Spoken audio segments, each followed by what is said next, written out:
ॐ सहनाववतु सहनौ भुनक्तु सह वीर्यं करवावहै तेजस्विनावधीतमस्तु मा विद्विषावहै। ॐ शांति शांति शांति।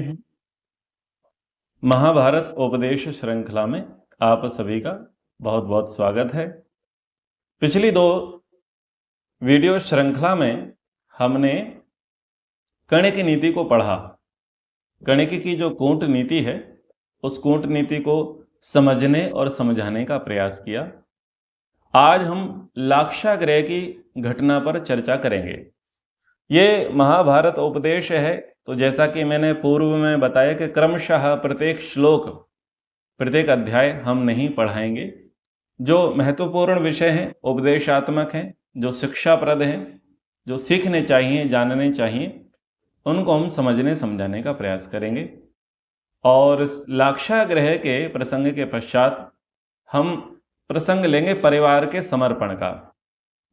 जैसे आपने पति पत्नी के समर्पण प्रेम की चर्चाएं महाराज दुष्यंत और देवी शकुंतला के प्रसंग में संदर्भ में सुनी है, वैसे ही आगे एक ब्राह्मण परिवार का प्रसंग आएगा, तो वहां पर आपको बहुत अच्छी परिवार के प्रति जो समर्पण है लोगों का, पुत्र का, पुत्री का, बड़े भाई का, छोटे भाई का, माता का, पिता का, पति का, पत्नी का, जो एक दूसरे के प्रति समर्पण है परिवार में, उस समर्पण भाव को हम आगामी कक्षाओं में लेंगे।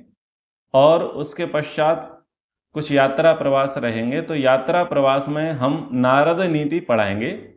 ये नारद नीति का जो व्याख्यान है ये आता है सभा पर्व के अंतर्गत। और जब कुछ ये 8-10 दिन का प्रवास काल समाप्त हो जाएगा, उस बीच में नारद नीति का व्याख्यान हो जाएगा। फिर वापस हम अपने आदि पर्व पर आ जाएंगे और जहां से हम प्रसंग को छोड़ेंगे वहीं से प्रसंग को आरंभ करने का प्रयास करेंगे। तो ये सूचना आपके लिए है। आज हम चर्चा करेंगे लाक्षागृह की, जिसका वास्तविक नाम था शिव भवन। शिव भवन का निर्माण धृतराष्ट्र की सम्मति से दुर्योधन के द्वारा पांडव पुत्रों के लिए बनाया गया था। और ये लाक्षागृह आपने सुना ही है कि इस भवन को जलाया गया और जला करके पांडवों को मारने की एक योजना बनाई गई थी, जो कि सफल नहीं हुई। तो समझने का प्रयास करते हैं। जब कणिक धृतराष्ट्र के पास आते हैं और धृतराष्ट्र को कूटनीति का उपदेश करते हैं, तो धृतराष्ट्र की कुटिल बुद्धि में ये बात आती है कि ये इनके इन प्रकारण निष्कंटक राज्य होना चाहिए और मेरे बाद मेरा पुत्र ही युवराज बने, ऐसी कुछ योजना हम लोगों को बनानी चाहिए और बिना युद्ध लड़े ही हम शत्रु का संहार कर सकें। ऐसा कुछ विचार बन गया था। समय बीता, दोनों ही युवराज पद के दावेदार हैं। इधर दुर्योधन है और दूसरी तरफ युधिष्ठिर हैं। पर दुर्योधन देखता है कि जो प्रसिद्धि है, प्रशंसा है नगर में चारों ओर, वो युधिष्ठिर के नाम की अधिक है और कहीं ना कहीं क्रिटिसाइज किया जा रहा है, दुर्योधन को क्रिटिसाइज किया जा रहा है धृतराष्ट्र को। जब दुर्योधन अपने गुप्तचरों के माध्यम से और स्वयं भी इस चीज को देखता है तो बड़ा आहत होता है, उसके अहंकार को चोट लगती है और वो चाहता है कि अब मैं निष्कंटक राज्य का स्वामी बनूं, एक छत्र में शासन कर लूं। पिता के पास जाता है और पिता से कहता है कि आपको पता है कि राज्य में किस प्रकार से अफवाहें फैल रही हैं, लोग आपके विरुद्ध बातें कर रहे हैं, लोग आपको अब राजा नहीं होना चाहते, वो चाहते हैं कि युधिष्ठिर राजा बने और हम अब उनकी सेवा करें, सेवक बने, अब हमारे दिन राज्य के जाने वाले हैं। तो ऐसी ऐसी कुछ बातें, मंत्रणाएं वो अपने पिता के साथ करता है और पिता और पुत्र मिलकर के कुछ सांठ-गांठ करते हैं कि क्या किया जाए। देखिए, लोभ जो है ना किसी वस्तु का, वो अच्छे से अच्छे व्यक्ति को भी मार देता है। यहाँ पर जो राज्य का लोभ है, परिवार का जो लोभ है, वो व्यक्ति को किस हद तक गिरा सकता है, ये आप सोचिए। इतिहास शिक्षा देने के लिए है। पूर्व में भी भाई भाई को मारने के लिए तैयार है लोभ के कारण, और वो आज भी है। तो लोभ बहुत बुरा है, बहुत बुरा है। प्रॉपर्टी का विवाद हमेशा बहुत बुरा होता है, इसको समझने का प्रयास करना चाहिए। अगर आप चाहते हैं कि प्रॉपर्टी के विवाद ना हो, भाई भाइयों में झगड़े ना होवे, तो उनको समय रहते अलग कर देना चाहिए और बराबर बराबर उनको धन संपत्ति का बंटवारा करा करके, और अगर मान लीजिए वो एक ही बिजनेस कर रहे हैं तो उस एक बिजनेस के 2 टुकड़े करें, लेकिन एक जिले में ना रखें। क्योंकि अगर एक जिले में भी रखेंगे और एक ही गली में रखेंगे, एक ही मार्केट में रखेंगे, तब भी झगड़े की संभावनाएं बनेंगी, प्रतिस्पर्धा की संभावनाएं बनेंगी। अब आप देखेंगे बहुत जगह पर जो प्रसिद्ध मिठाइयों की दुकानें हैं, कपड़ों की दुकान है, जूतों की दुकान है, तो वहाँ पर वो न्यू लिखते हैं या कहते हैं कि ये बहुत पुराना है, ये 50 वर्ष पुराना है, ये 150 वर्ष पुराना है। ओरिजिनल चौबे जी ये हैं, ओरिजिनल पांडे जी ये हैं, ओरिजिनल मिश्रा जी की ये है, उनकी नई दुकान ये, गुप्ता जी की नई दुकान ये, टाइल्स की नई दुकान ये, या पुरानी दुकान ये, मशहूर ट्रस्टेड दुकान ये। दोनों बैनर सेम है क्योंकि फर्म उसी के नाम से रजिस्टर्ड थी, लोग पहले उसी नाम से जानते थे, लेकिन वहाँ पर पोस्टरबाजी शुरू हो जाती है, वेमनस शुरू हो जाता है। कोई भाई ये नहीं कहता कि मेरी इस दुकान पे नहीं मिल रहा तो तुम मेरे भाई की उस दूसरी दुकान पर चले जाओ, काका के दुकान पर चले जाओ, ताऊ की दुकान पर चले जाओ। ऐसा होता नहीं है। थोड़ा बहुत होता हो तो अपवाद के लिए कभी नियम नहीं होता। तो ये थोड़ा ध्यान देना चाहिए प्रॉपर्टी के बंटवारे में, व्यापार के बंटवारे में, कारखानों के बंटवारे में, कि सबको अलग अलग जगह दे दिया जाए, लोकेशन भी अलग अलग दे दी जाए, ताकि भविष्य में उनमें विरोध ना हो और उनके बच्चे और उनके बच्चों के बीच में आपस में क्या बना रहे, सामंजस्य बना रहे, तालमेल बना रहे। ये शिक्षा मिलती है महाभारत से। अब एक ही जगह पर आप 2 राजा बन करके बैठोगे, एक म्यान में 2 तलवार लेकर के बैठोगे तो मामला बिगड़ेगा। ठीक है, तो ये चीजें ध्यान धरने योग्य हैं, महाभारत से सीखने योग्य हैं। योजना बनाई जाती है और वारणावत भेजने की एक युक्ति सुझाई जाती है। धृतराष्ट्र क्या करते हैं, अपनी मंत्री परिषद को बोलते हैं कि आपको वारणावत में जो होने वाला कार्यक्रम है उसके गुणगान करने हैं, उसकी यशोगाथा गानी है, उसकी प्रसिद्धि की चर्चा करनी है। बोले कब करनी है? जब जब पांडुपुत्र उपस्थित होवे।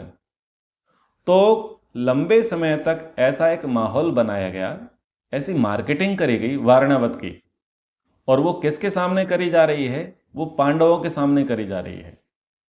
तो पांडवों के मन में ऐसी इच्छा जागृत हुई कि चलो राज्य में तो बहुत घूम लिए हैं, थोड़ा आउटडोर घूम करके आते हैं, बाहर घूम करके आते हैं, भ्रमण करके आते हैं, कुछ मेले का आनंद लेकर के आते हैं, उत्सव का इतने सारे लोग कह रहे हैं।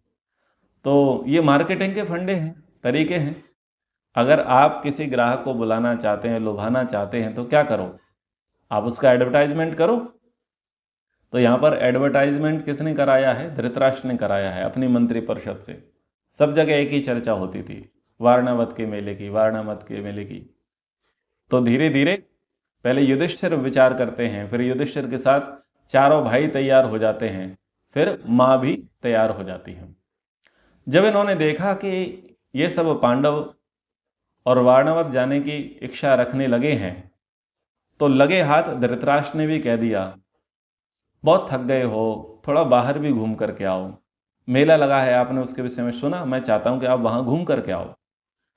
तो बस इनके मन में इच्छा भी थी और उस इच्छा पर मोहर लगा दी। किसने? धृतराष्ट्र ने मोहर लगा दी। दुर्योधन क्या करता है? दुर्योधन पुरोचन को नियुक्त करता है और पुरोचन को कहता है कि भाई तुम जाओ और वारणावत में एक सुंदर भवन बनाओ, सर्व सुविधा युक्त भवन बनाओ, लेकिन ध्यान रखना कंस्ट्रक्शन किस चीज से होगा।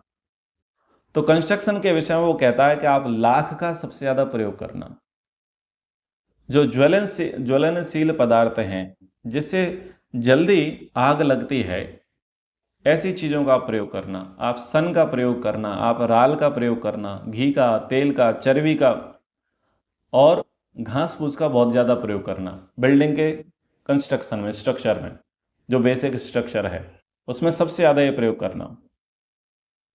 और उसने क्या किया, बड़ी फुर्ती के साथ एक बहुत विशाल सुंदर देखने वाला एक राजभवन की व्यवस्था कर दी पांडव कुमारों को रुकने के लिए। और वो सब किससे बनाया गया था? ऐसे ज्वलनशील पदार्थों से जो तुरंत आग पकड़ते हैं। अगर दीपक भी कहीं गिर जाए तो दीपक से ही उसमें आग लग जाए। छोटी सी चिंगारी होना पर्याप्त है। यानी एक प्रकार से वो बारूद का भवन बन चुका है और एक चिंगारी की, एक तीली की आवश्यकता है और पूरा भवन नष्ट हो जाए। ऐसी व्यवस्था उन्होंने कर ली। जब इन्होंने इस प्रकार से व्यवस्था कर ली, काम पर भेज दिया है और इनकी भाव भंगिमाएं बदल गई हैं। शकुनी की भाव भंगिमा बदल गई हैं, दुर्योधन की बदल गई हैं और धृतराष्ट्र की बदल गई हैं। और वो बड़े प्रसन्न हैं उनकी यात्रा को लेकर के। तो युधिष्ठिर को संदेह होता है कि मामला कुछ गड़बड़ है, कुछ तो विकट स्थिति है। इनका जो शारीरिक भाषा है इसमें परिवर्तन है। ये इतने प्रसन्न क्यों दिखाई दे रहे हैं और ये इतने उत्सुक क्यों हैं कि हम वहां चले जाएं? कारण क्या है? लेकिन कारण का कुछ पता नहीं चला। धीरे धीरे उनको लगा कि अब ये चाहते हैं कि हम चले ही जाएं। यानी ऐसी व्यवस्था बन गई कि अब युधिष्ठिर मना नहीं कर सकते कि हम नहीं जाएंगे। यानी अब कुछ संदेह लग रहा है, कुछ अनहोनी की स्थिति लग रही है और अनमन से, यानी बिना मन से अब युधिष्ठिर आदि वर्णवत जाने के लिए तैयार होते हैं। इधर जब विदुर जी को इस बात का पता लगता है कि भाई इनको तो वर्णवत भेजा जा रहा है, ये वर्णवत कहाँ पर है? देखिए, मेरठ को हस्तिनापुर कहा जाता है या मेरठ के पास में हस्तिनापुर है और दिल्ली को इंद्रप्रस्थ कहा जाता है। तो जो बागपत जिला है यूपी का, वहाँ पर एक वरनावा करके गांव है। ये वरनावा जो गांव है यही वारणावत था और यहीं पर जो है बहुत लंबे क्षेत्र में एक टीला बना हुआ है जिस पर लाक्षागृह कभी बना हुआ था और उस टीले के नीचे आज भी सुरंग है। ASI आर्कियोलॉजिक सर्वे जो डिपार्टमेंट है उसने उसका निरीक्षण परीक्षण किया है। वहाँ पर कुछ अवशेष भी मिले हैं, कुछ पुरानी चीज़ें मिली हैं जो उसके 4500 वर्ष पुराना होने का दावा करती हैं। तो पुरातत्व विभाग के द्वारा उसकी पुष्टि हो चुकी है कि ये लाक्षागृह था और उसके नीचे सुरंग आज भी कुछ हद तक वो सुरंग बनी हुई है। सुरंग बहुत मजबूत थी। लाक्षागृह चूंकि जल चुका था इसलिए वो पूरा टीला बन गया है, बहुत विशाल टीला है, कई एकड़ में है और अवशेष मिले हुए हैं। तो ये आप गूगल पर भी सर्च कर सकते हैं, लाक्षागृह या वारणावत, तो आपको उसकी जानकारी मिल जाएगी। अच्छा, इन साक्ष्यों से क्या सिद्ध होता है कि इतिहास, ये जो महाभारत है ये माइथोलॉजी नहीं है, ये हिस्ट्री है, काल्पनिक नहीं है, वास्तविक है। तो विदुर जी को जब पता लगता है तो विदुर जी भेजते हैं कि भाई देखो जरा वारणावत में जाकर के देखो क्या हो रहा है, इनके आवास की क्या व्यवस्था है। तो उन्होंने कहा कि लाक्षागृह ये शिव भवन इनके लिए बनाया गया है, उसका नाम शिव भवन रखा है, परंतु उसके कंस्ट्रक्शन में संदेह है क्योंकि सन, राल, घी, तेल, चर्बी, लाख ऐसे बहुत सारे जो ज्वलनशील पदार्थ हैं जो शीघ्र ही अग्नि को पकड़ लेते हैं, ऐसे साधनों से उस भवन को बनाया गया है। तो अब इसका क्या तात्पर्य है मेरी समझ से परे है। सूचना देने वाला सूचना दे देता है और विदुर समझ जाता है कि मामला क्या है। विदुर समझ चुके हैं कि अभी कुछ ही महीनों पहले कणक जी से इनका संवाद हुआ और कणक बड़े कूटनीतिज्ञ व्यक्ति हैं और कुछ तो गड़बड़ है। विदुर समझ गए कि इनको जला करके मारने की योजना है। बिना युद्ध किए पूरे परिवार को जला दो, निष्कंटक राज्य का भोग करो, ऐसी इनकी योजना है।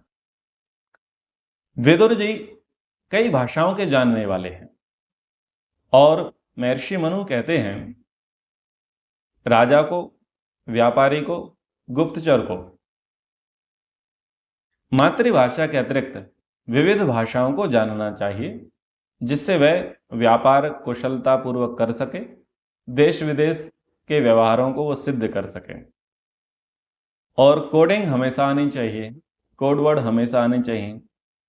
बहुत सारी भाषाएं और बहुत सारी कलाएं जो हैं वो महाभारत से आती हैं। चलो अभी प्रसंग तो नहीं है, पर मौका आए तो कह देता हूं। ये जो आप मार्शल आर्ट्स कहते हैं, इस मार्शल आर्ट्स की चर्चा है मौसल पर्व में। मौसल पर्व यानी वहां पर सब एक दूसरे को घूंसे से मारते हैं, बॉक्सिंग, लात घूंसे से मारते हैं। तो कुछ लोग बताते हैं कि ये मार्शल आर्ट्स जो आया, ये मौसल पर्व की देन है। यानी मौसल पर्व में ये जो यादवों का आपस में जो द्वंद्व युद्ध हुआ है, बोले वो मार्शल आर्ट्स से हुआ। आपने देखा होगा अनेक जगह पर द्वंद्व युद्ध हुए हैं, जिसमें दुर्योधन और भीम का द्वंद्व युद्ध है, जरासंध और जरासंध और भीम का द्वंद्व युद्ध है, फिर कृष्ण और कंस का द्वंद्व युद्ध है। कई योद्धाओं के द्वंद्व युद्ध हैं। तो वो द्वंद्व युद्ध में सब प्रकार की चीजें होती हैं। गदा से भी लड़ते हैं लोग, तलवार से भी लड़ते हैं, भाले से भी लड़ते हैं, और मार्शल आर्ट्स फाइट करना भी जानते हैं। तो ये हमारी पुरानी परंपरा रही है। तो किसी ने हमको नहीं दी है, हमने सबको दी है। बस हम थोड़े दे करके भूलने वाले लोग हैं। ठीक है। तो विदुर जी आते हैं और म्लेच्छ भाषा में इनसे बात करते हैं। म्लेच्छ भाषा का अर्थ मुसलमानों की भाषा नहीं है। जो साहित्य है, साहित्य ये कहता है म्लेच्छ भाषा का अर्थ यह है कि असंस्कृत भाषा, अनार्य भाषा। यानी जो संस्कृत भाषा है, मुख्य मूल भारतीय भाषा है, श्रेष्ठ भाषा है, उनसे जो इतर भाषाएं हैं उनको म्लेच्छ भाषाएं बोलेंगे। यानी इंग्लिश क्या है? इंग्लिश म्लेच्छ भाषा है। और ये मैं नहीं कहता, ये तो सब जानते हैं, उधार की भाषा है। उधार की भाषा है, गरीबों की भाषा है, भिखारियों की भाषा है, अनपढ़ों की भाषा है अंग्रेजी। ये इसका इतिहास है। क्योंकि कुछ शब्द जर्मन से ले लिए, कुछ लैटिन से ले लिए, कुछ फ्रेंच से ले लिए, ऐसे से इधर उधर से ले लिए, ले दे करके और अब काकड़ पातड़ जोड़ के मस्जिद ले बनाए। तो ऐसा है, और आज वो सिर पर बैठी है सबके। खैर, समय का परिवर्तन है। तो म्लेच्छ भाषा में विदुर दुर्योधन से बात करते हैं, युधिष्ठिर से बात करने का प्रयास करते हैं। लेकिन शकुनी प्रयास करता है कि विदुर जी किसी भी प्रकार से ये पांडवों से ना मिले, क्योंकि अगर पांडवों से ये मिलेंगे तो कुछ न कुछ ये ज्ञान जरूर दे देंगे, कुछ न कुछ युक्ति जरूर बता देंगे। तो फिर इनके पास एक ही विकल्प था कि वो दूसरी भाषा में बात करें। और दूसरी भाषा में वो उनके सामने कहते हैं, अलोहम निश्चितम शस्त्रम शरीर परिकर्तनम यो वेत्ते न तू तम घ्नन्ति प्रतिघात विदम दुषाह। एक ऐसा तीखा अस्त्र है जो लोहे का बना हो लेकिन है नहीं। लोहे का तो बना हो पर लोहे का ना हो। और ऐसा तीखा है कि शरीर को नष्ट कर देता है। जो उसे जानता है, ऐसे उस शस्त्र के आघात से बचने का उपाय जानने वाले पुरुष को शत्रु कभी नहीं मार सकते। कह रहे हैं कि कोई ऐसा तीखा अस्त्र है कि दिखने में लगता है कि लोहे का है, पर लोहे का नहीं बना, लेकिन शरीर को नष्ट कर देगा। अगर कोई व्यक्ति इसके मर्म को जानता है तो वो शत्रु के आघात से बच जाएगा, शत्रु के प्रहार से बच जाएगा। फिर आगे कहते हैं, कक्षग्न शिशिरघग्नश्च महाकक्षय बिलोकसः न दहेदिति चात्मानम यो रक्षति सा जीवति। पहले मरने मारने की बात थी, और अब कहते हैं कि कौन जीवित रह सकता है। कहते हैं कि घास फूस तथा सूखे वृक्षों वाले जंगलों को जलाने और सर्दी को नष्ट कर देने वाली आग विशाल वन में फैल जाने पर भी बिल में रहने वाले चूहे आदि जीव जंतु को नहीं जला सकती। जो ऐसा समझकर अपनी रक्षा का उपाय जानता है वह सदा जीवित रहता है। अब युधिष्ठिर सोचते हैं, भाई ये प्रसंग विरुद्ध बातें क्यों की जा रही हैं, प्रकरण विरुद्ध बातें क्यों की जा रही हैं। हम जा रहे हैं, हमें आशीर्वाद दो, हमें प्रेरणाएं दो, पर ये बातें क्यों कही जा रही हैं। बोले, काका श्री कोई भी बात जो है बिना प्रयोजन के नहीं बोलते। अच्छा, एक बहुत अच्छी बात, जो व्यक्ति बहुत बोलते हैं उनकी बातों पर लोग ध्यान कम देते हैं, लेकिन जो लोग बहुत कम बोलते हैं, शब्दों को तोल करके बोलते हैं, उनके एक एक शब्द पर व्यक्ति हजार बार विचार करता है कि उसने आखिर ऐसा क्यों बोला। पर वो कम बोलने वाला कुटिल नहीं होना चाहिए, सरल होना चाहिए। और ज्यादा बोलने वाला भी कुटिल नहीं होना चाहिए, सरल होना चाहिए। सरल व्यक्ति ज्यादा ठीक रहता है। कुटिल व्यक्ति चाहे वाचाल हो, यानी अधिक बोलने वाला हो, चाहे कम बोलने वाला हो, कुटिल कुटिल ही होता है। कुटिल से थोड़ा बचना चाहिए। तो वो कहते हैं कि ऐसी स्थिति है कि जैसे फाल्गुन का समय आ गया है, वसंत का समय आ गया है, चैत्र का समय आ गया है, और धीरे धीरे हरियाली अब समाप्त हो रही है, जंगलों में सूखापन आ रहा है, जंगलों की जो घास है हरी थी वो अब पीली पड़ गई है, सूखे होने को तैयार है।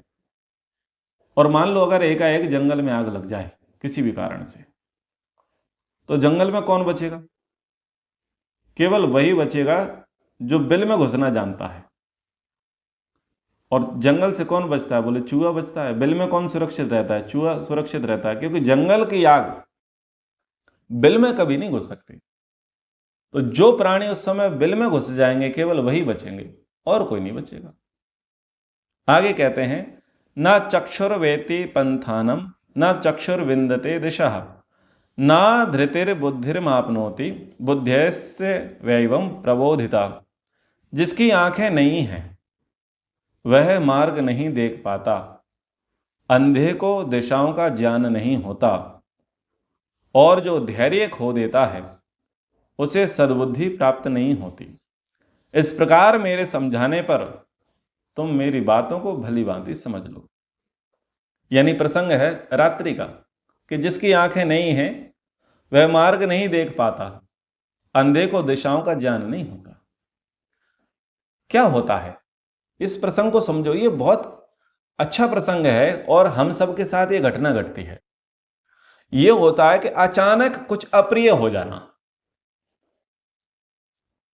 मतलब हमने कभी उसकी कल्पना नहीं करी थी, एकाएक सहसा हमारे सामने कुछ ऐसा अप्रिय विपरीत हो जाना। उस समय क्या होता है कि हमारा दिमाग सुन्न पड़ जाता है और हमें कुछ भी दिखाई नहीं देता। या तो हम चुप हो जाते हैं या शोर मचाते हैं, लेकिन कुछ भी दिखाई नहीं देता। तो इसी अवस्था के लिए वो कह रहे हैं कि आग लगेगी, कुछ ऐसा होगा कि तुमको कुछ दिखाई नहीं देगा। कई बार होता है ना कि देखते हुए भी दिखाई नहीं देता। ऐसा नहीं है कि रात्रि है और ऐसा भी नहीं है कि बंदा है, लेकिन देखते हैं फिर भी दिखाई नहीं देता। घबराते हैं ना, बेचैनी होती है, बुद्धि काम करना बंद कर देती है, इधर उधर पागलों की तरह ढूंढते हैं। बुद्धि में होता है कि हमें ये ढूंढना है, पर वो सामने होता हुआ भी नहीं दिखाई देता। ऐसी घटना घटती है, कई बार होती। तो कौन देख पाता है? जो धैर्यशाली है। यानी कुछ अवांछनीय आपके साथ होगा, कुछ सहसा, कुछ अचानक आपके साथ होगा जिसकी आपने कभी कल्पना नहीं करी होगी, और वो बड़ा भयानक होगा, वो प्राण बचाने जैसा होगा। इतनी स्थिति हो जाएगी कि प्राणों पर संकट आ पड़ेगा। बोले ऐसी स्थिति में जो धैर्य रखेगा, ऐसी स्थिति में जो अपनी बुद्धि को नहीं खोएगा, केवल वही व्यक्ति बचेगा। क्या तुम मेरे इस तात्पर्य को समझ गए? बड़ी बात उन्होंने बताई। अनाप्तैर दत्तम आदत्ते नरः शास्त्रमलोहजम स्वाविचरण मासाध्य प्रमुचेत होताशना। शत्रु के दिए हुए बिना लोहे के बने शस्त्र को जो मनुष्य ग्रहण कर लेता है वह साही के बिल में घुसकर आग से बच जाता है। बहुत बड़ी बात उन्होंने कही। देखो लिखा क्या है कि शत्रु के दिए हुए बिना लोहे के बने अस्त्र शस्त्र को जो मनुष्य ग्रहण कर लेता है, यानी भाई आपके लिए चाल चल चुके हैं, फंदा तैयार हो चुका है, शत्रु चाहता है कि आप अब मर जाओ, उसमें जल जाओ। तो ये ऐसा शस्त्र, एक ऐसी व्यवस्था शत्रु ने कर रखी है, तो आप उस व्यवस्था का उल्लंघन मत करना। लेकिन साही के बिल में घुसकर आग से बच जाता है।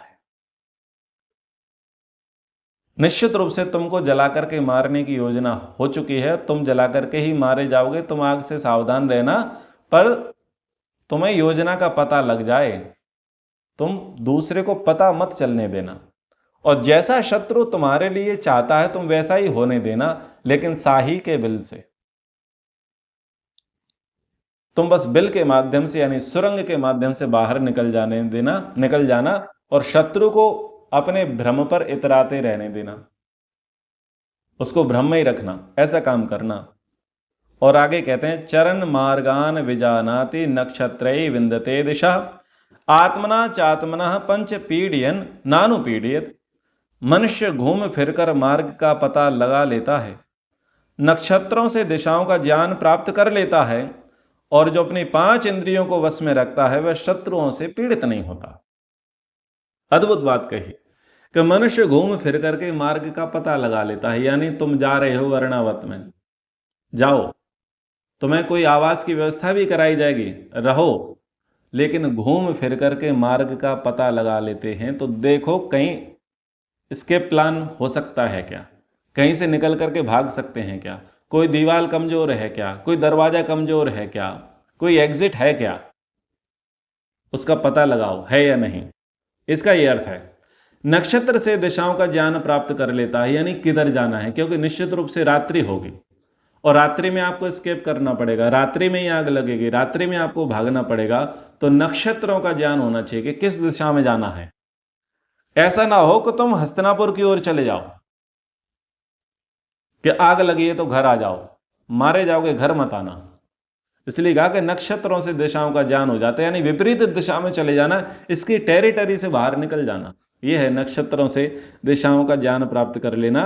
और जो अपनी 5 इंद्रियों को वश में रखता है, मतलब 5 भाई, इकट्ठे रहना, इकट्ठे रहना। कुछ हैं जो थोड़े उपद्रवी हैं, कुछ हैं जो थोड़े कमजोर पड़ जाएंगे। उपद्रवी कौन है? बोले भीम और अर्जुन उपद्रवी हैं, वो नहीं टिकने वाले हैं। अर्जुन और सहदेव भोले मन के हैं, तो वो सहम जाएंगे। तो 5 इंद्रियों को आपको वश में रखना है, आप 5 भाइयों को इकट्ठे रहना है। ये इस प्रकार से इसका भाव है। तो इस प्रकार से जब उन्होंने बातें कहीं, आशीर्वाद दिया और वो चल पड़े। युधिष्ठिर ने कहा कि भाई मामला गड़बड़ है और अब हम 5 भाई घूमने तो आए हैं, आनंद करने के लिए तो आए हैं, लेकिन सजग रहेंगे, सजग रहेंगे, सचेत रहेंगे। और वो शिव भवन में प्रवेश करते हैं, यानी लाक्षागृह में प्रवेश करते हैं, जो पुरोचन के द्वारा बनवाया गया है। पुरोचन का कमरा कहां पर बना है? जहां से भवन का एंट्रेंस है, एंट्री गेट पर। जबकि पुरोचन एक प्रतिष्ठित व्यक्ति है, बलवान व्यक्ति है, धनवान व्यक्ति है कुटिल, उसकी कुटिलता के विषय में लोग जानते हैं। पर ये बड़े लोग हैं, रेपुटेटेड खानदान से हैं, तो लोग इनसे मिलना चाहेंगे तो पुरोचन को अपना रेसिडेंस कहाँ बनाना चाहिए? पीछे बनाना चाहिए। लेकिन उसने पीछे नहीं बनाया, उसने फ्रंट पे ही बनाया। और उस महल से निकलने का एक ही मार्ग था, उसी मार्ग पर बैठा है पुरोचन अपना घर बना करके। भीम भोजन में प्रिय है, भोजन की सुगंध में उसका बड़ा, जो खाने का शौकीन होता है वो सुगंध समझ जाता है। उसने कहा कि मुझे घर की दीवारें ठीक नहीं लग रही हैं, इसमें तो मुझे घी की सुगंध आ रही है, तेल की सुगंध आ रही है।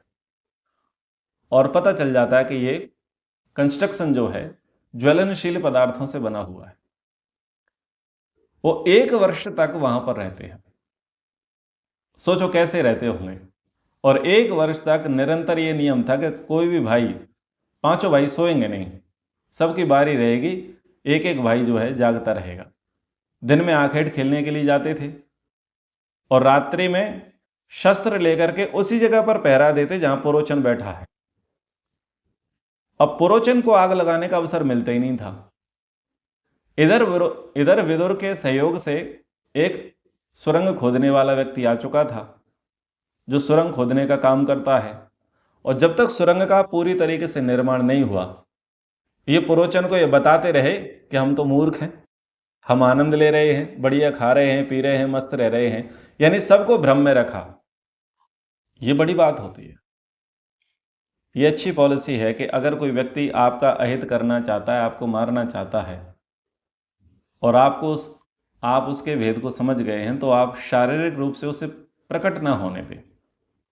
अगर प्रकट होने देंगे तो मारे जाएंगे, ये तो तय है। क्योंकि ये तो केवल 5 हैं और पीछे निश्चित रूप से लड़ाके होंगे, बॉडीगार्ड्स होंगे, योद्धा होंगे। जब योजना बनी गई है मारने की तो छोड़ेंगे क्या? जब राजाज्ञा हो चुकी है, राज आदेश हो चुका है और उसी के राज्य में है, व्यक्ति फिर वहां से बच नहीं सकता, मरेगा ही, कितना ही कर लो। तो वो ऐसे बताते रहे कि बस हम बढ़िया रह रहे हैं, आनंद में रह रहे हैं। दिन में वो आखेट के लिए बाहर चले जाते, तो दिन में आग लगने का प्रसंग है नहीं, रात्रि में आग लगाने की बात होती थी तो वो हमेशा एक न एक भाई बिल्कुल उस पुरोचन की कुटिया के पास ही खड़ा रहता था, शस्त्र लेकर के।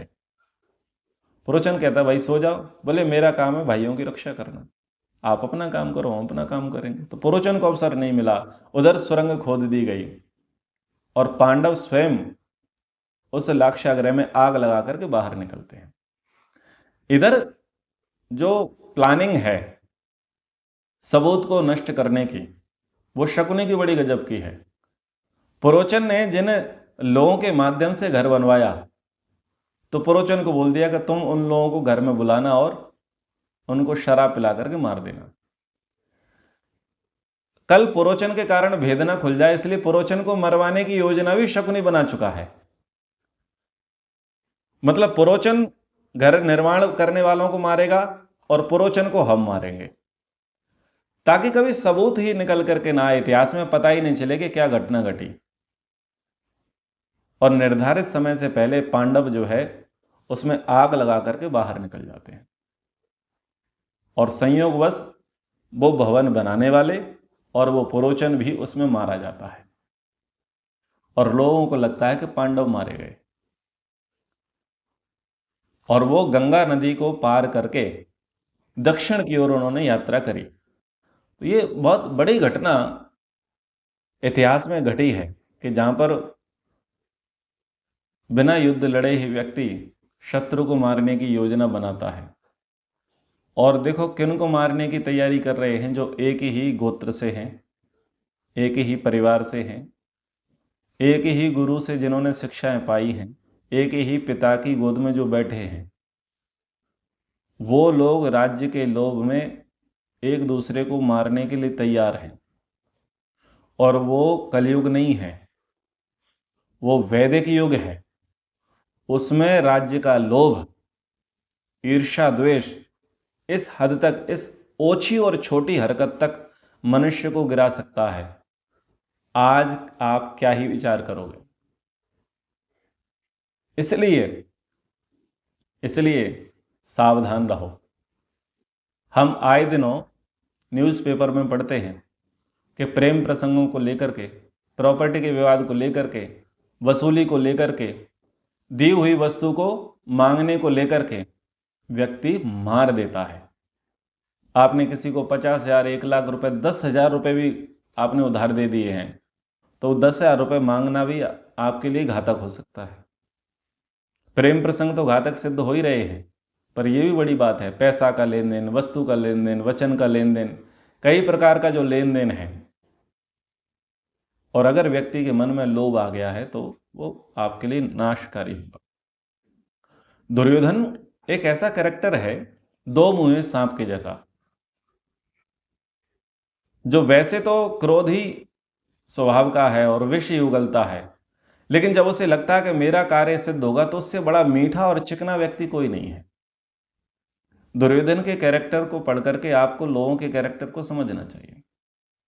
कई लोग हैं जिनको आप देखते होंगे, मैं भी देखता हूं, अपने प्रयोजन की सिद्धि के लिए बड़ी चिकनी चुपड़ी बातें करते हैं, बहुत मीठा बोलते हैं, यानी इतना मीठा बोलते हैं कि उनसे मीठा तो शक्कर भी ना हो, गुड़ भी ना हो, और इतने हितैषी बनते हैं कि बस पूछो ही मत।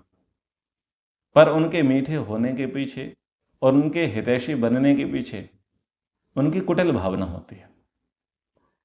और मेरा थोड़ा स्वभाव ऐसा है कि मैं मीठी लोगों से थोड़ा दूर रहता हूं, क्योंकि मुझे शुगर है, मीठों को कम पसंद करता हूं। मीठा छुरी चलाए बगैर कभी नहीं मानेगा, काटेगा ये। तो मेरे अपने कुछ पर्सनल एक्सपीरियंस है, देखता भी हूं, कद को लेकर के भी है। मेरे अपने जो रहे, मतलब आप लोग अन्यथा ना लें कि जो छोटे कद का व्यक्ति बड़ा खोटा निकलता है, बराबरी का होगा वो स्ट्रेट फॉरवर्ड होगा, 2 गुणा 2 बराबर 4। अपने साथ, मेरे कद के साथ, आप अपने अपने कद की सोच ले। देखा है, उतना खुले विचार का नहीं होता, बहुत ओछा होता है, खोटा होता है, मीठा बोलेगा, लेकिन उसका ध्येय केवल रहता है अपने प्रयोजन की सिद्धि। वो दिखाएगा कि वो आपके प्रति कितना समर्पित है, कितना श्रद्धावान है, कितना लगनशील है, पर उस समय में उसका अंश सर्वाधिक रहता है, स्वयं का अंश सर्वाधिक रहता है, बहुत कुटिल होता है। तो ऐसी चीजें समझनी चाहिए। जो व्यक्ति वैसे तो आपसे डाह रखता हो, ईर्ष्या रखता हो, जलन रखता हो, लेकिन कभी कभी बीच में उसका हृदय परिवर्तन होता हो, समझ लेना मामला भयंकर गड़बड़ है, थोड़ा बहुत नहीं है, बहुत बड़ा गड़बड़ है। और इस वर्णावत की घटना से पहले दुर्योधन ऐसा ही था। पहले तो बहुत द्वेष रखता था, ईर्ष्या रखता था, डाह रखता था, जलन रखता था, कड़वे वचन बोलता था, लेकिन जैसे उसको पता चला कि इनको वर्णावत में अब मारना है, तो उससे हितैषी प्रिय व्यक्ति कोई नहीं था। सब लोग उसके हृदय परिवर्तन को देख करके आश्चर्यचकित हो गए। माताएं भी सोचने लगी चलो बच्चे बड़े हो गए हैं, बचपन में तो सब झगड़ा करते हैं। कुटिल व्यक्ति कुटिल रहता है। सांप को दूध पिलाते हैं ना, वो कभी विष वमन करना कभी नहीं छोड़ता। जिसकी जैसी प्रकृति होती है वो अपनी प्रकृति से कभी परिवर्तित नहीं होता। तो कई लोग होंगे आपके जीवन में, आपके इर्द गिर्द, आपके पड़ोस में, आपका उनके साथ वास्ता पड़ता होगा। ऐसे क्षदमवेशी मीठे लोगों से सावधान, कुटिल लोगों से सावधान। और भाई प्रॉपर्टी को लेकर के तो मैं लंबे समय से बोलता हूं, एक बात कई बार बोली है, आज फिर बोल देता हूं। किसको आप जान से ज्यादा प्यार करते हैं उसको तुम कर्जा दे दो, तुम्हारी जान ना चली जाए तो फिर कहना, तुम्हारे संबंध समाप्त ना हो जाए तो फिर कहना, तुम्हारा उठना बैठना बंद ना हो जाए तो फिर कहना, एक साथ खाना बंद ना हो जाए तो फिर कहना। पैसा दिया, संबंध खत्म। और अनेक जगह पर जो पैसा है वो संबंधों का नाश करता है। पैसा एक ऐसी चीज है, धन एक ऐसी चीज है जो अच्छे से अच्छे व्यक्ति का मन खराब कर देता है। इसलिए पैसे के विषय में थोड़ा सावधान रहें, सजग रहें। पैसा बहुत कुछ है, पैसा सब कुछ नहीं, पर ये पैसा सब कुछ कराता है, पैसा सब कुछ कराता है। तो ये लक्षाग्रह की चर्चा आपके सामने रखी। अब परिवार की चर्चा हम अगले प्रसंगों में रखेंगे। परिवार कैसा होता है, परिवार के प्रति समर्पण कैसा होना चाहिए, और ब्राह्मण के परिवार की जो घटना है वो आज के समय में हर किसी को सीखनी चाहिए। एक परिवार कैसा है कि जो प्रॉपर्टी के लिए भाई भाई को मार रहा है, वहां पर दूसरा परिवार ऐसा है जहां पर ये कह रहा है कि मैं बड़ा हूं, पहले मैं मरूंगा, तू बच जाना। जहां पर पति ये कह रहा है कि मैं पहले मरूंगा, तू बच जाना, जहां पर पत्नी ये कहती है कि नहीं मैं मरूंगी, तुम बच जाना। यानी एक दूसरे के प्रति जो समर्पण है वो भी कब, जब मृत्यु सामने है, अद्भुत है, सीखने योग्य है। उस प्रसंग को हम समझेंगे। समय के अनुसार कक्षा को विराम। एक बार ओम का उच्चारण। ओम।